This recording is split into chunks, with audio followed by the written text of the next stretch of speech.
philanthropist Sotirios Panagiotis. In the mid-1900s, he found himself embroiled in a vicious plot hatched by his own wife's family. Here was a man with a vast fortune. This was going to be their gravy train. And why was he spending all of his money on these construction projects?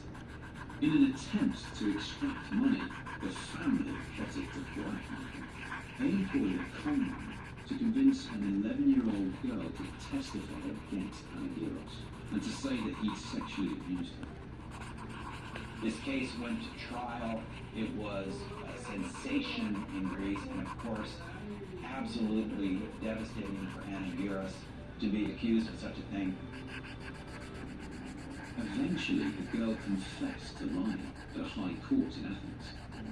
But Panagiotis never really recovered from it. Years of legal battles with his wife and further blackmail attempts. Panagiotis rarely left his bedroom. He would have his meals sent up on a dumb waiter, so he wouldn't even have to go downstairs. In the late years, he was a kid, he was alone, he was isolated.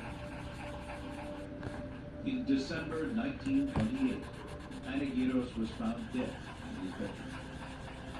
With no children, his fortune passed to the foundation he had established on the island. The mansion then operated as the town hall, until some unwanted visitors arrived. During the Second World War, it was used as the headquarters of the Nazis, including the building where the cells and an interrogation room. Throughout the war, Greece was racked with violent strife. You had the Italian fascists and the German Nazis taking over much of the country. You had a communist insurgency fighting back and trying to reclaim the country. For most of the war, Spetses and its citizens had avoided direct conflict. In 1944, the bombing of a German vessel by the British brought terror to the small island. 2 German crews survived the sinking of the ship and managed to bring a lot of the cargo ashore. This attracted the attention of a Greek communist paramilitary force called the OPLA, who were known to commit acts of violence comparable to the Nazis. An OPLA landing party arrived, killed the 2 Germans, and looted the cargo. The town's mayor wanted to reassure the occupying Germans that he and his people had nothing to do with this killing. So he set up a memorial service for these 2 German sailors. It was all an effort to avoid the brutal retribution that was no doubt coming their way, but it simply enraged the OPLA.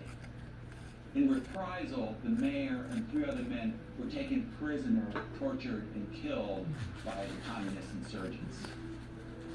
This shocked the people of Spetses and turned them against the communists.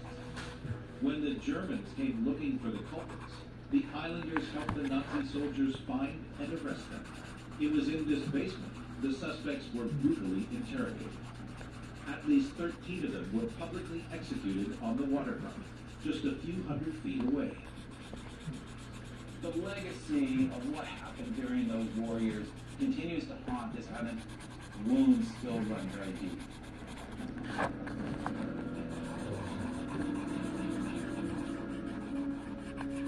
After the war, Panagiotis' mansion was damaged by a flood.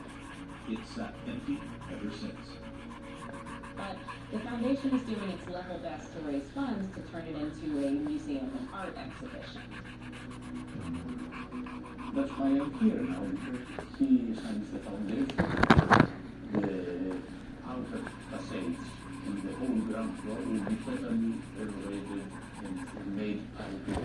And maybe later we can, one by one, renovate also the room.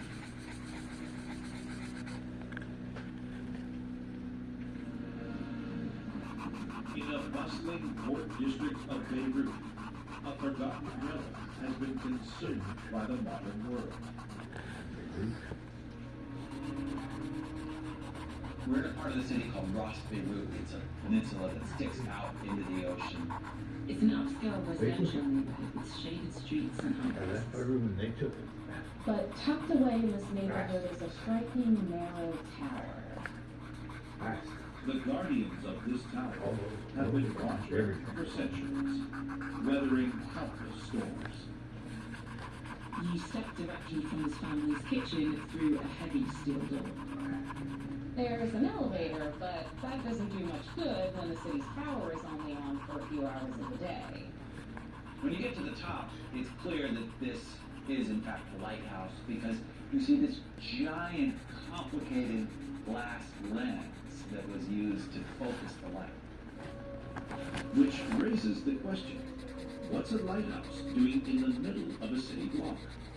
The story of this lighthouse goes back to a terrible tragedy, one of the worst disasters this port has ever seen. The owner had to shut it down for fear of warships off the coast. He was kidnapped 3 times, bombed twice, but refused to abandon his post.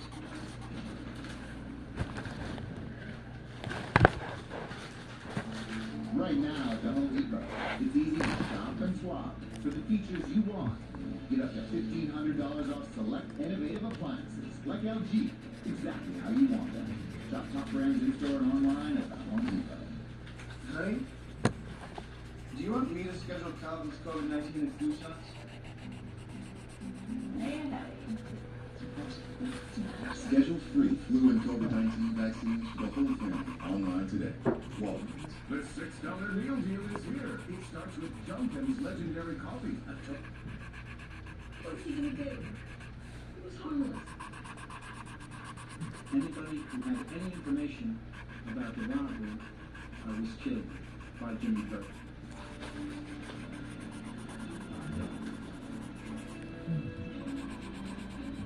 Morning. And a bump at the top of my eyebrow. My birthmark is what is commonly known as a port wine stain, and